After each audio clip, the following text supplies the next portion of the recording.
Today, millions of ooids form sediment shoals in shallow subtropical turbulent seas. They occur on the Great Bahama Bank as shown on this image, taken from a jet plane at a height of 30,000 feet. The light blue areas are the ooid shoals. Their tops are a few meters below the sea surface. The dark blue area to the right is the tongue of the ocean, where ooids do not form, and water depth reaches 4,000 meters. This video is concerned only with marine aragonite ooids that form today on some subtropical shoals and with some of the myths that surround them. The ooid samples were washed in distilled water and a subset of grains were vacuum impregnated with blue dyed epoxy and thin sectioned. Broken ooid surfaces were imaged using the scanning electron microscope. These techniques were used to generate images, the best of which are included in this video. Other techniques that have been successfully applied to ooids were not used. The first ooid sample was collected in 2005 from a beach in front of Abu Dhabi city. The ooids were washed up on this beach from a nearby tidal delta. Further details on Persian Gulf ooids can be found in Leroux and Purser, 1973. Note, the seascape shown on this old image no longer exists today due to offshore expansion of Abu Dhabi city. The references quoted are listed at the end of this video. These three labelled Abu Dhabi ooids occur together with superficial ooids, ooids with quartz nuclei, irregularly shaped lime clasts and other grain types.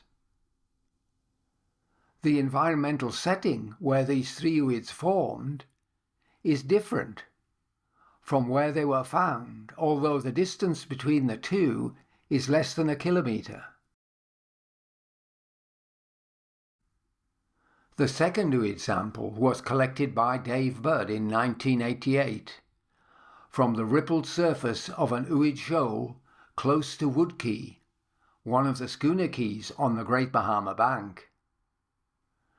Ooids here are affected by both wave and tidal currents, although the flood tidal current dominates. It moves from the foreground along channels between the linear and parabolic sandbars to the background, where the water shallows towards Eleuthera Island in the far distance. Further information on the Schooner Cay ooid shoals is given by Ranke and Reeder, 2011. The Wood Cay ooids shown here have grown around peloids and clasts of oolitic whackystone. Most ooid cortices are poorly preserved. One exception is ooid 4, that has a pale brown layered cortex with prominent black borings. The third and last sample was collected by Art Sala in 2004 from the crest of the active ooid shoal close to Little Ambergris Cay, Turks and Caicos Islands. Here, the trade wind blows to the west, on this image from the horizon towards the foreground. Ooid motion is dominated by waves that move diagonally onto the shoal from the left and the right, causing the ooids to move towards the observer. Further information on the Ambergris ooid shoal is given in Trower and Co-workers, 2018. These Ambergris Cay ooids, like those from Wood Cay, grew on well-rounded intraclasts and peloids. The Ambergris ooids, however, are generally better preserved, have higher sphericity values, and incorporate more sediment in their pale brown cortices. Detailed observations are given for only these 6 numbered ooids. Their images are of cuts through the grain centre, all at the same scale, and reveal both the nuclei and their many-layered cortices. The importance of thin section thickness. The internal structure of ooids is frequently shown on images taken of 30-micron thick sections using transmitted plane light on a petrological microscope. For showing the internal structure of ooids, this is a bad procedure. For ooids are constructed of crystals around a micron in size or less. So, in a 30-micron thick section, many crystals are piled on top of one another, reducing transparency and obscuring the ooid's fabric. Standard 30-micron thick sections are designed for mineral identification, and ooid mineralogy is usually determined independently of section thickness. This split-screen image is of an Abu Dhabi thin section. It has a left half, imaged at 30 microns, and a right half, imaged at 10 microns thickness. Ooid layering is clearly visible in the right image, but is only vaguely defined in the left. Consequently, the sections used throughout this video are less than 15 microns thick, and both section surfaces are polished to improve transparency by removing the grinding pits. This is the same split-screen image, now seen under cross-polarized light. The right half image displays in greater detail the concentric layers and extinction crosses in the well-preserved ooids, compared to that in the left half image. Cortex crystal optics. Ooid 1 has an oval nucleus composed of a grey microcrystalline clast containing a curved shell. Its nucleus is covered by many layers of light brown cortex. These layers are crossed by many endolithic borings that vary in size from a few to around 20 microns in diameter. Borings within 20 microns of the ooid's surface were empty, but are now filled with blue-dyed epoxy, while those in the older cortex have black fillings. The crystals forming each cortex layer are too small to be seen with the light microscope, but some of their characteristics are revealed under cross-polarized light. This ooid's distinctive extinction cross is formed from cortex crystals that have their light vibration direction oriented either north-south or east-west, parallel to the microscope's polarizers.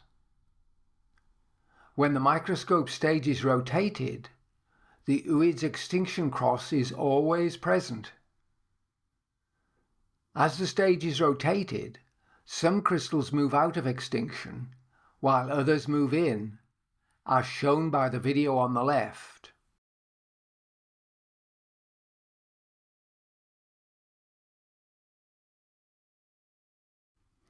Ooid extinction crosses are often called pseudo-uniaxial, as they resemble the interference figure of a uniaxial mineral obtained with a Bertrand lens. However, modern marine ooids are composed of aragonite, and aragonite is a biaxial mineral. Its figure is easily confused with that of a uniaxial mineral because its 2V angle is small, around 18 degrees. The term pseudo-uniaxial is only correct for uniaxial calcite ooids, not for biaxial aragonite ooids, and the term is best abandoned. The thick black line around part of Ooid 1's margin is an artifact formed when the impregnating epoxy shrank as it cured, and the gap created became filled with black grinding powder during section preparation. This artifact occurs around other ooids shown in this video. Another property of the cortex crystals can be identified using the sensitive tint plate. That is, the orientation of their slow and fast light vibration directions. This image of Ooid 1 shows its northwest and southeast quadrants have a blue birefringence colour. The crystals have increased their birefringence by 1 wavelength of light because their slow vibration direction is parallel to that of the sensitive tint plate. The northeast and southwest quadrants are orange. Their crystal slow vibration direction is at right angles to that of the sensitive tint plate, so their birefringence decreases by 1 wavelength of light. Hence, the slow vibration direction of Ooid 1's cortex crystals is radially oriented. The contrast between crystals and the enhanced appearance of its fabric seen on this image is due to the presence of the sensitive tint plate, a technique that deserves greater use. These images show the slow vibration direction of the Abu Dhabi and Wood Cay ooids are radially oriented, while those from Ambergris Cay are tangentially oriented. The sensitive tint plate orientation in all these images was the same. The commonly held notion that modern marine aragonite ooids have elongate crystals, all with their long axes tangentially oriented to the ooid surface, does not match with their light vibration direction. It follows that the crystal's light vibration direction can be independent of crystal shape. Perhaps their light vibration direction was set in a precursor phase before the present nanocrystal shapes developed. Nanocrystal shape and orientation in the layered cortex. Nanocrystal fabric, mainly of the outer, younger cortex layers, is elegantly shown on secondary electron images of etched broken surfaces by Folk and Lynch, 2001, Dias and Eberle, 2018, and others. They show nanocrystal shape varies from equant to elongate. The long axes of the elongate crystals often have a weak tangential orientation, but sometimes they are random. Some layers are composed entirely of equant crystals. The image shown here is of the older cortex. Crystal shape is best seen in the higher magnification image on the right. 2 patches of micron-sized subhedral crystals with random orientation fill borings, top right and lower left. The cortex between these borings is composed of equant and elongate nanocrystals. Some groups of elongate crystals are parallel, but are randomly oriented between groups. Layering is not apparent. The extinction behaviour of modern marine ooids is thought to be due to all their crystals being composed of elongate aragonite crystals with tangential orientation. This is contradicted by SEM images that show variation in shape and orientation across and between ooids. What defines nanocrystal layers? This transmitted plane light image of Ooid 2 shows its cortex is all divided into numerous concentric layers by diffuse Becky lines. These lines are due to refractive index differences between aragonite-rich and mucilage-rich layers, according to Shearman and co-workers, 1970, Folk and Lynch, 2001, and others. The southwest corner of Ooid 2 is now enlarged. The outer 20 microns of Ooid 2's cortex is composed of 10 2-micron wide layers. The whole cortex is 90 microns across, or 45 layers wide. In places, the cortex has a granular texture where the lines cannot be traced. Some lines are partly marked by rows of micron-sized crystals. Layer width is the same across the whole cortex.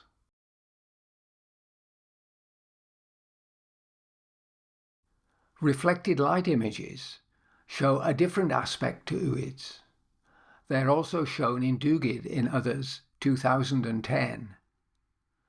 The cortex has a light grey colour with a diffuse blue cast, likely reflected from the blue epoxy that fills nanopores in the cortex. The nucleus to Ooid 4 is light brown. It has no blue cast and is not porous. Layering on this image is poorly defined. The highly reflective clusters of white crystals are aragonite cement crystals that fill endolithic borings. A portion of the upper grain is now enlarged. The faint blue cast is more apparent on this enlargement. The black spots between the white crystals filling the borings are intercrystalline pores that are filled with either epoxy or organic matter. Cortex layering is diffuse and poorly defined compared to that shown in the next image, of the same area, at the same magnification, but taken with epifluorescence. The younger cortex layers at the top of this image are well defined and narrower than those at the base of the image. The fills to borings have patchy fluorescence. The irregular black areas on this image are holes in the section. The cause of this fluorescence is likely to be organic matter distributed throughout the cortex. Its presence has been recorded by many at 2 to 3% and includes proteins, carbohydrates, lipids and fatty acids. Another aspect of cortex fabric is shown by backscatter electron images generated from the surface of polished thin sections prepared from impregnated samples. The box shown on this image shows where a sequence of backscatter images was taken across Ooid 4's cortex. The left image spans the cortex and shows the location of 4 enlargements. Image 1, top center, is from the outer edge of the cortex. The nanocrystal layers, less than a micron apart, are separated by connected sheets of black epoxy-filled pores. The cortex shows dark grey and white mottling. The black pores form 7% of the image area. Image 2, top right, shows 3 layers separated by 2 pore sheets. Well-defined spherical nanopores also occur, scattered throughout the cortex. Elongate white structures in the lower layer have their long axes oriented at a low angle to the sheet pores. The black pores form 2% of the image area. Image 3, lower center from mid-cortex, shows randomly distributed nanopore sheets. The cortex is mottled and separate nanopores are scattered throughout. The black pores form 4% of the image area. Image 4, lower right, shows a 20 micron wide boring filled with a network of randomly oriented tabular euhedral cement crystals separated by black intercrystalline pores. Land and Lynch 2001 and Duguid and others 2010 describe two cement morphologies, filling selenia and possibly hyella borings. The borings on image 4 belong to the former ichnogenus.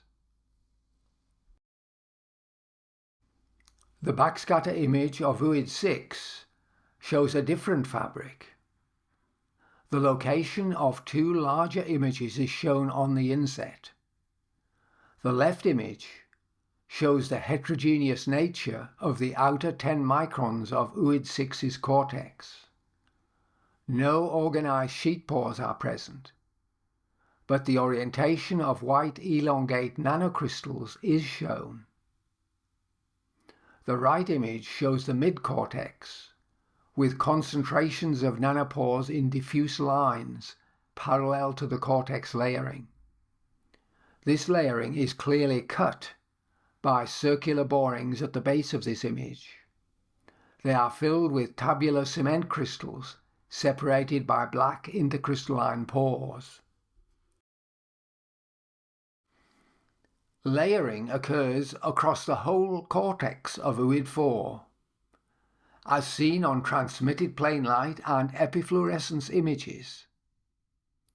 Pore sheet layering is shown by backscatter images also on Ooid 4, but their positions do not correspond to those shown on the plane light images. Backscatter images of Ambergris Cay Ooids show diffuse, poorly defined layers that also cannot be matched on plane light images. Only Becky-line layering, seen on plane light images, is discussed further here. Becky-line layering could be due to internal self-organization of the aragonite organic matter mix that forms the cortex, or to some rhythmic external force imposed on the ooid as it grows. Waves and tides are known to operate where ooids grow. Could these be responsible for layering? Well-developed cortices take approximately 2,000 years to grow, according to carbon-14 dating. This means each of the 2 micron thick layers from Ooid 2 represents 45 years of its life. During such a time interval, many wave and tidal oscillations must have taken place, yet they have left no record of their passing in the 2 micron thick layers. The cause of cortex layering is still an enigma. What controls the shape of individual layers?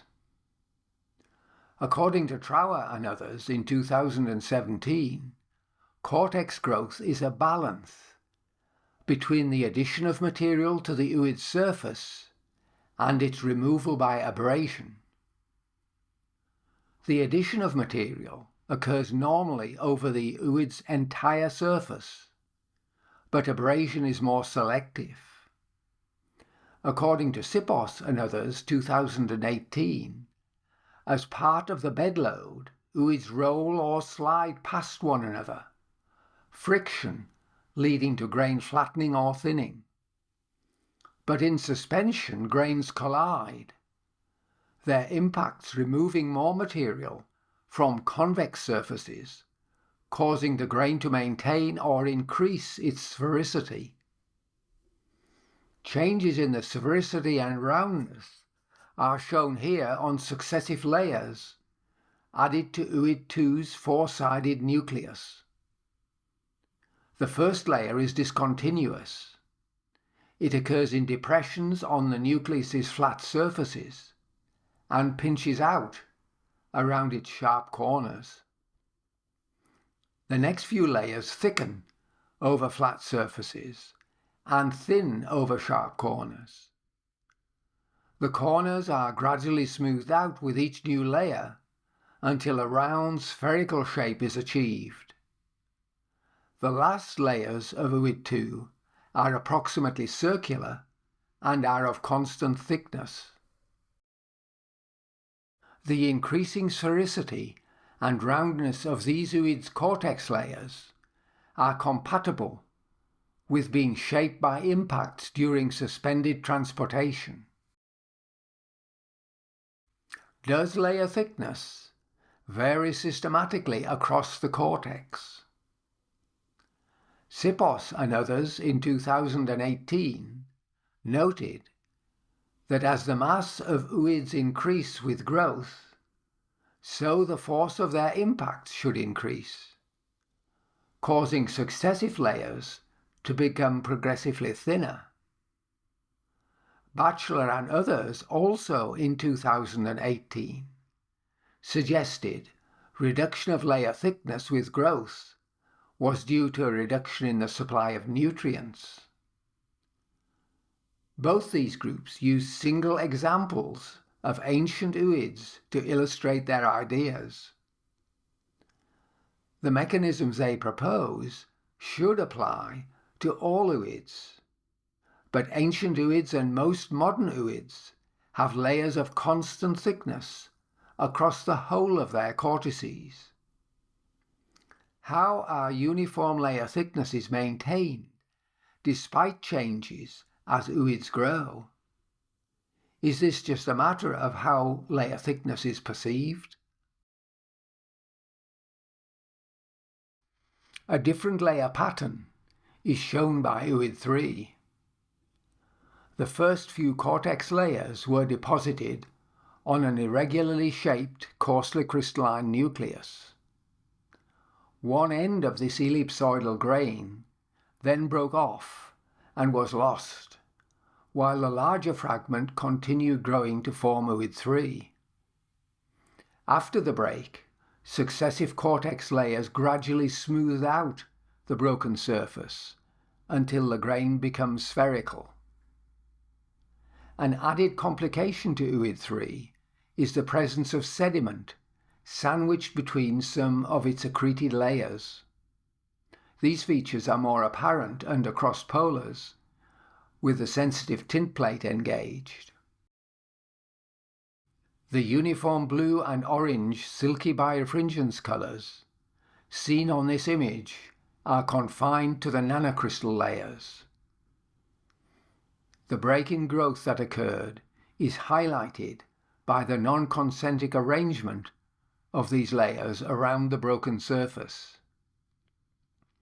In the early pre-breakage cortex, lines of randomly oriented, micron-sized crystals with variable birefringence colours are interspersed between the silky layers. In the post-breakage cortex, isolated lenses of randomly oriented micron-sized crystals also occur. The southwest corner of this image is now enlarged. The lens of micron-sized crystals labelled on this image has a sharp, well-defined margin around which the silky cortex layers are wrapped. A bump or lens of randomly oriented crystals also occurs on the outer surface of this Ooid.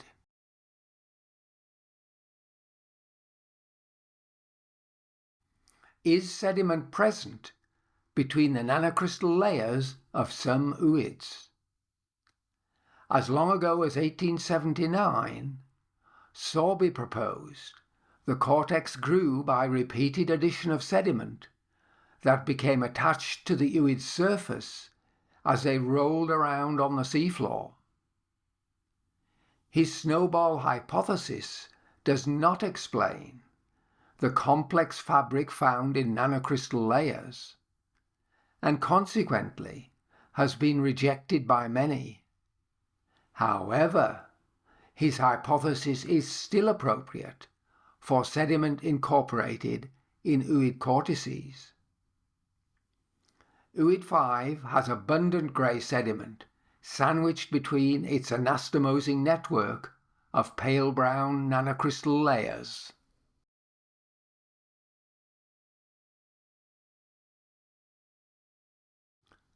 Lenses of sediment are particularly prominent in the outer, youngest part of Ooid 5's cortex.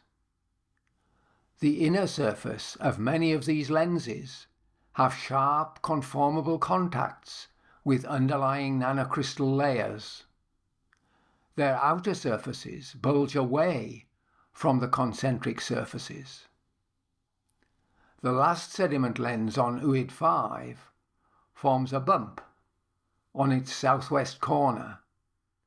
It is porous and contains in its widest part chunks of fibrous, probably skeletal material, tens of microns in size. These features are more clearly shown on the next sensitive tinplate image. The birefringence colour of the nanocrystal layers is a uniform blue. The micron-sized sediment grains show variable birefringence colours, indicating their random orientation. The latest sediment lens that forms the bump on the surface of Ooid 5 is only just overlain by the last nanocrystal layer. Sediment and the effect on the transport and growth of ooids. Sediment is likely to be denser than the mix of nanocrystals and organic matrix that form the cortex layers.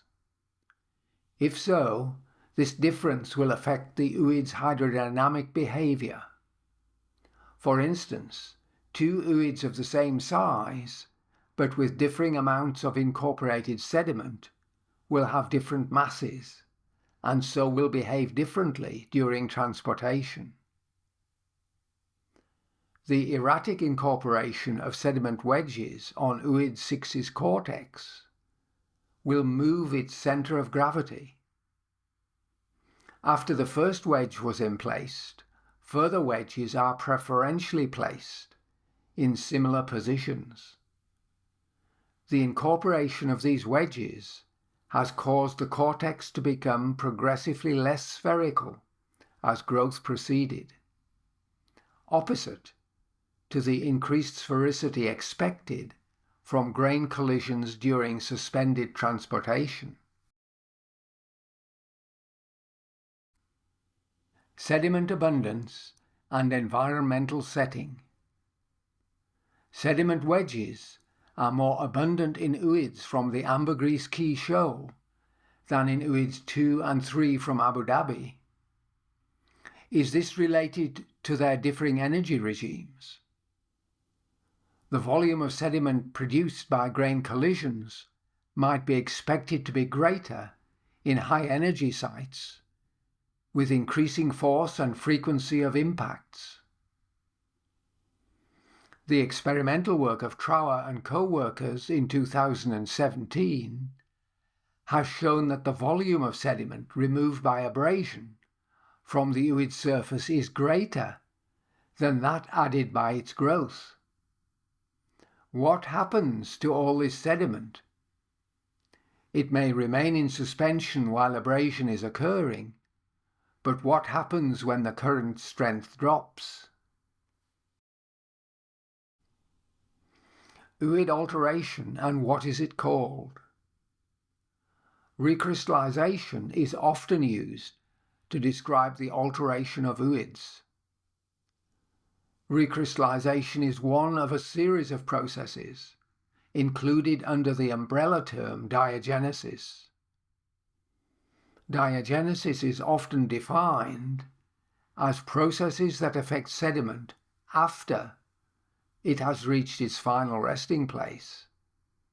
As such, diagenesis and recrystallization are inappropriate terms for changes that affect ooids while they are still growing. Nevertheless, recrystallization is used here for transformations that affect the growing cortex. The cortex shown on this image is made of three components: nanocrystal layers, sediment lenses with sharp conformable boundaries with nanocrystal layers, and recrystallized patches that cross-cut both sediment lenses and nanocrystal layers. The sediment and recrystallized patches are often confused, as both are composed of micron-sized crystals that have random orientation. However, in addition to their cross-cutting relationships, recrystallized crystals show different characteristics on backscatter images from sediment grains. The box marks the location of the backscatter image.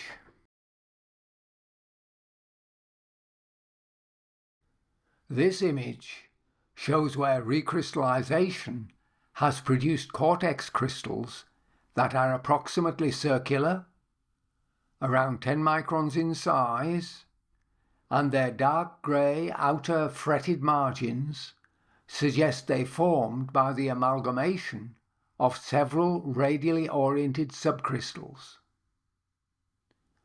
The makeup of this cortex has been significantly added to by euhedral aragonite cement filling endolithic borings. This aragonite was precipitated from a fluid that was different from ambient seawater, for superficial boreholes close to the ooid's surface that were filled with seawater contain no aragonite cement. This video focused on 6 modern marine aragonite ooids from just 3 similar locations. Its scope is limited, but it raises some unanswered questions. The origin of these grains is clearly complex and far from being resolved, as shown by the lack of agreement expressed in the voluminous literature on the subject.